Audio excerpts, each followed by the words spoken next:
नमस्कार प्रिय दर्शकों, आप सभी का अपने YouTube चैनल पूजा अभिषेकम में हार्दिक स्वागत है।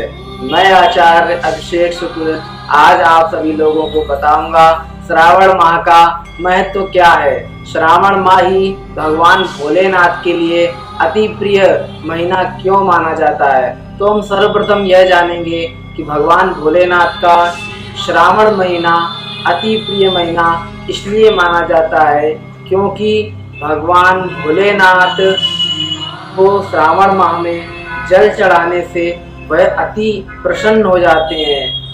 भगवान भोलेनाथ को अगर स्वयं माना जाए तो वह शास्त्रों के अनुसार वह जल के स्वरूप ही माने गए हैं। इसलिए अधिकतर भगवान भोलेनाथ की पूजा में जल का विशेष महत्व दिया गया है। श्रावण महीना हिंदू कैलेंडर के अनुसार 5वें महीने में पड़ने वाला यह विशेष पर्व माना जाता है। यह सावन महीना चातुर्मास कहते हैं, उस चातुर्मास में ही प्रारंभ होता है, जो कि इस वर्ष 2021 में 25 जुलाई से श्रावण माह का प्रारंभ हो रहा है और यह 22 अगस्त तक श्रावण माह लगातार भक्तों के लिए नित्य निरंतर चलता रहेगा। इस बार श्रावण माह में ही 4 सोमवार पड़ रहे हैं, जिनका बहुत ही विशेष महत्व बताया जाता है। पहला सोमवार जो हमारा है वह हमारा 26 जुलाई को पड़ रहा है। जो द्वितीय सोमवार वो हमारा 2 अगस्त को पड़ रहा है। जो हमारा तृतीय सोमवार है वह 9 अगस्त को पड़ रहा है और जो हमारा अंतिम और जो चतुर्थ सोमवार है वह हमारा 16 अगस्त 2021 को पड़ रहा है। इस वर्ष 2021 में श्रावण माह में सिर्फ 4 सोमवार पड़े हुए हैं। इन 4 सोमवार का विशेष महत्व बताया गया है।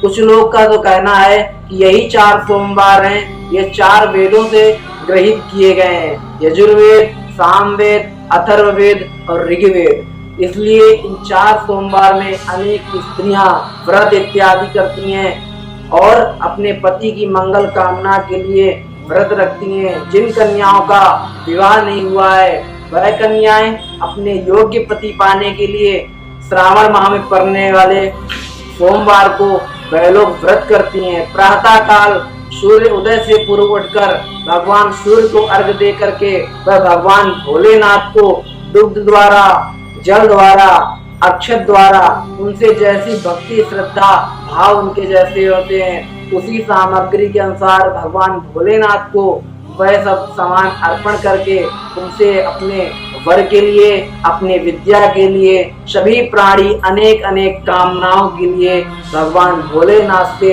प्रार्थना करते रहते हैं। अब हम लोग जानेंगे श्रावण माह से जुड़ी हुई कुछ धार्मिक कहानियां। हमारे पुराण के अनुसार बताया जाता है कि इसी श्रावण माह के मध्य में भगवान और दैत्यों के बीच में समुद्र मंथन किया गया था। उस समुद्र मंथन में से जो 14 रत्नों की प्राप्ति हुई थी, उस रत्न में से एक हलाहल विष का कुंभ भी पाया गया था। तभी सभी देवी देवताओं बड़े प्रचलित, बड़े परेशान दिख रहे थे। तो शरणागत वत्सल जिनका नाम है वह सभी लोग भगवान शरणागत वत्सल भोलेनाथ अवघड़दानी के शरण में जाकर के प्रार्थना करने लगे कि हे प्रभु, इस हलाहल विष को क्या करें। अगर यह विष कहीं सदुपयोग नहीं किया गया तो यह विष पूरे संसार को नष्ट कर देगा। तो प्रभु आप ही इसका कोई सद्मार्ग बताइए। तभी भगवान भोलेनाथ ने सभी देवी देवताओं की प्रार्थना करने पर उस विष को स्वयं ही अपने कंठ में धारण कर लिया और उसी के चलते उनका कंठ पूरा नील पड़ गया। तभी से भगवान भोलेनाथ को नीलकंठ महादेव के नाम से भी जाने जाने लगा। एवं बताया जाता है कुछ पुराणों के अनुसार कि भगवान भोलेनाथ का श्रावण माह में इसीलिए इतना महत्व है क्योंकि चातुर्मास भी प्रारंभ हो चुका होता है और इस चातुर्मास के दौरान ही श्रावण महीना आता है। क्योंकि चातुर्मास में भगवान विष्णु योग निद्रावस्था में पहुंच जाते हैं और भगवान भोलेनाथ को इस सृष्टि का सारा कार्य सौंप करके वह जाते हैं। इसीलिए सभी भक्त भगवान भोलेनाथ की प्रार्थना स्तुति अलग अलग तरीके से अपने अपने तरीके से लोग उन्हें रिझाने की कोशिश करते हैं, उन्हें लुभाने की कोशिश करते हैं, जिससे कि भगवान विष्णु के सोते रहने पर भगवान भोलेनाथ इस सृष्टि को विधिवत तरीके से उसे चला पाए, सभी भक्तों के ऊपर अपनी कृपा हमेशा बरसा पाए। अब हम लोग जानेंगे इसी श्रावण माह के दौरान भगवान भोलेनाथ अपने ससुराल गए थे। जब वह ससुराल अपने गए थे तो वह पृथ्वी लोक से होकर के ही गए थे। तो ऐसा माना जाता है कि भगवान भोलेनाथ जब पृथ्वी लोक से जाते हैं तो भगवान भोलेनाथ को यह अवसर प्रसन्न करने का बहुत ही उत्तम है, क्योंकि वह अपने ससुराल की ओर जा रहे होते हैं। और जब भी कोई अपने ससुराल जाता है तो बड़ा ही प्रसन्न चित्त होकर के जाता है, क्योंकि वह भी उसका एक घर के तरह ही हो जाता है। जब भगवान भोलेनाथ जी अपने ससुराल गए थे तो उनका भी वहाँ स्वागत सम्मान हुआ था। किसी ने अभिषेक किया, किसी ने उनको अर्घ्य दिया, किसी ने दुग्ध के द्वारा, किसी ने घृत के द्वारा, जिससे जो भी बन पड़ा उसने भगवान भोलेनाथ की उस प्रकार से आराधना करके उनको प्रसन्न किया था। कुछ मान्यताओं के अनुसार अगर देखा जाए तो मरकंडू ऋषि के जो पुत्र थे मार्कंडेय जी, अपनी लंबी आयु प्राप्ति करने के लिए भगवान भोलेनाथ की आराधना करी और इसी से उनको दीर्घायु, एक लंबी आयु की प्राप्ति हुई थी। और अंत्य अवस्था में भगवान भोलेनाथ के दूत आकर के ही उनको अपनी शरण में ले गए थे। यमदूत उनके पास भी नहीं भटक पाए थे। इसीलिए श्रावण माह हम लोगों के लिए विशेष लाभकारी सिद्ध होता है।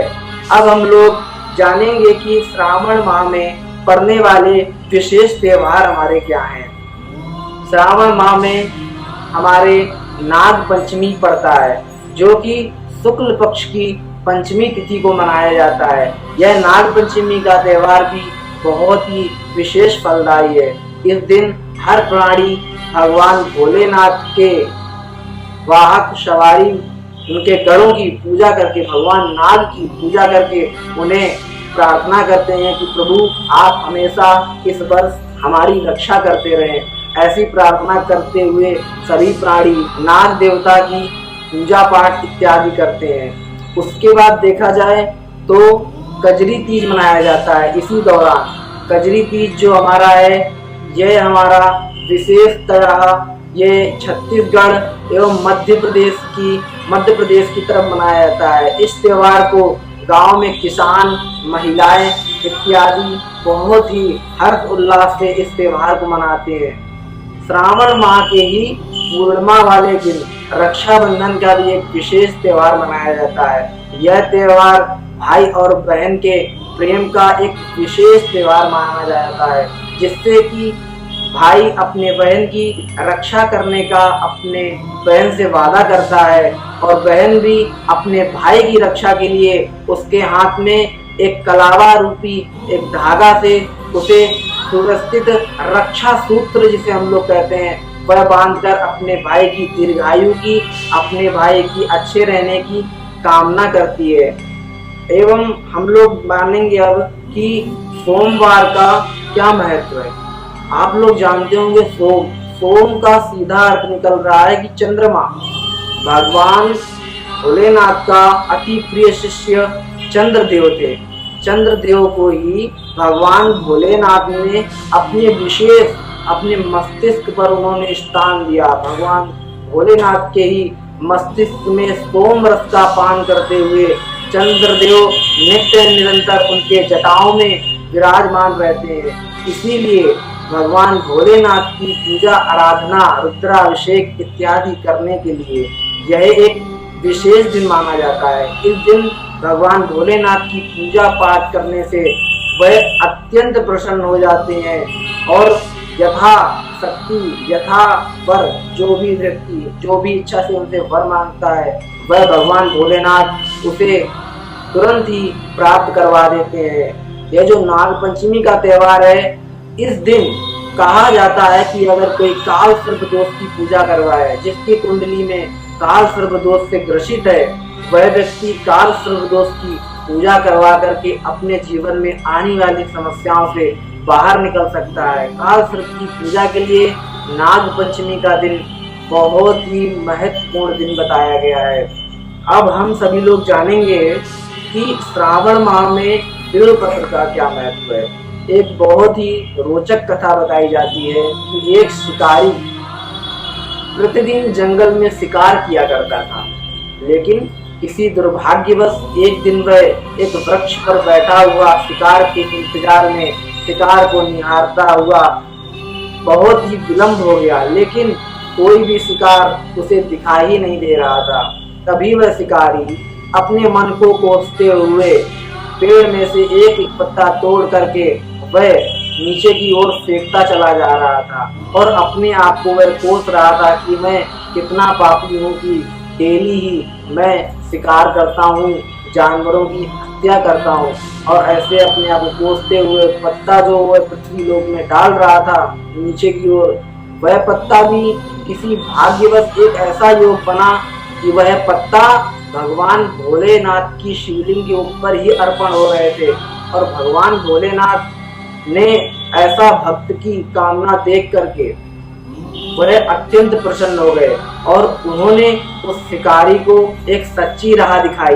उन्होंने उसके पूरे वंश की दरिद्रता को दूर कर दिया और साक्षात शिकारी के सामने प्रकट होकर के उसे अभय वरदान की प्राप्ति की। और हमारे शास्त्रों में बताया जाता है, कोटि कन्या महादानम बिल्वपत्रम शिवार्पणम।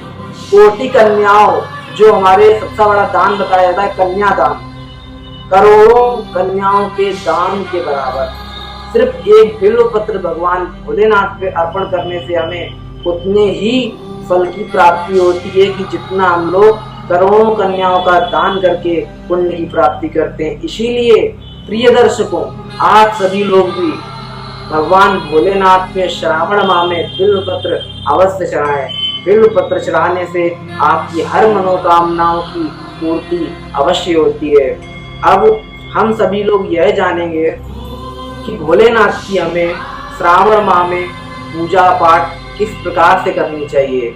हम लोगों को सर्वप्रथम प्रातः काल सूर्य उदय से पूर्व उठ करके हमें नित्य स्नान इत्यादि कर्मों से निवृत्त होकर के भगवान भोलेनाथ की साधना से पूर्व अपने आप को पवित्र कर लें। 3 बार भगवान विष्णु का नाम ले लें। ऐसा माना जाता है कि जो भी व्यक्ति 3 बार भगवान विष्णु वह